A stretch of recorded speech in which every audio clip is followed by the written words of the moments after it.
We've all been there. You've got something important to do, and yet you just can't seem to start.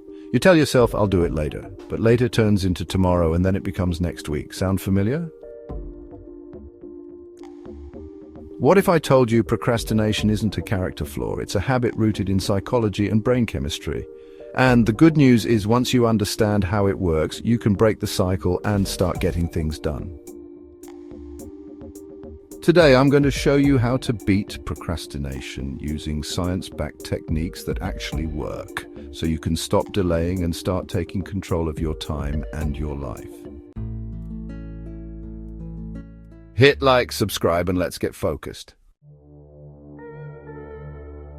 First, let's break down what's really happening when we procrastinate, because once you understand the why, the how to fix it becomes much easier. Studies show that procrastination isn't about poor time management, it's about emotional regulation. We delay tasks because they trigger uncomfortable feelings, fear of failure, self-doubt, perfectionism, or boredom. The brain seeks immediate relief from discomfort, so we escape to something easier: scrolling, snacking, Netflix. This gives us short-term relief but long-term stress. Your brain is in a constant tug-of-war. The limbic system wants instant gratification. The prefrontal cortex is responsible for planning and long-term decision-making. When the limbic system wins, you procrastinate.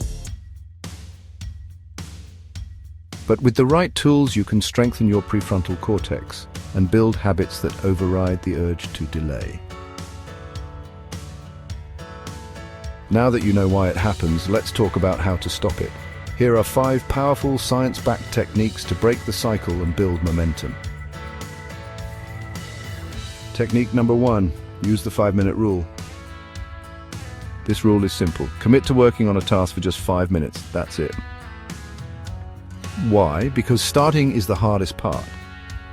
Once you begin, your brain shifts from resistance into flow.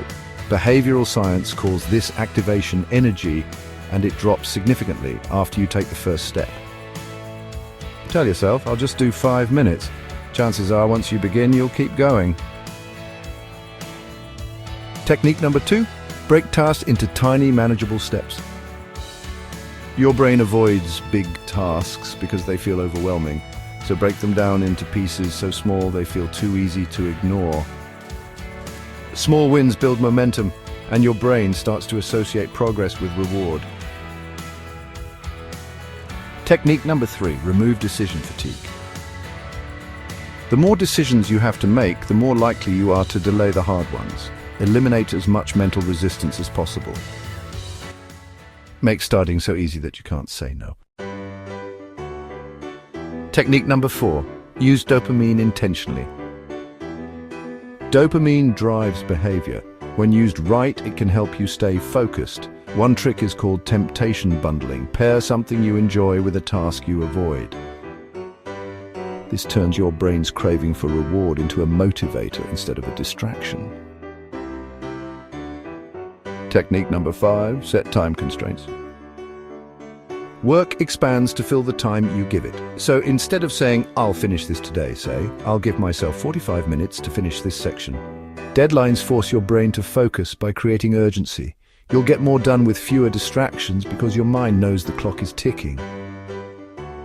Now let's take what we've learned and put it into action, because that's the real cure for procrastination. Here's the challenge. The moment this video ends, pick one task you've been avoiding. Set a timer for just 5 minutes and start. That's it. You don't need to finish it, you just need to start. And once you've started, your brain will do the rest. Drop a comment below sharing what task you tackled today. I'll be featuring the most inspiring action takers in the next video. Procrastination isn't about being lazy, it's a survival mechanism, but one that's no longer serving you. The more you understand how it works, the easier it becomes to rise above it.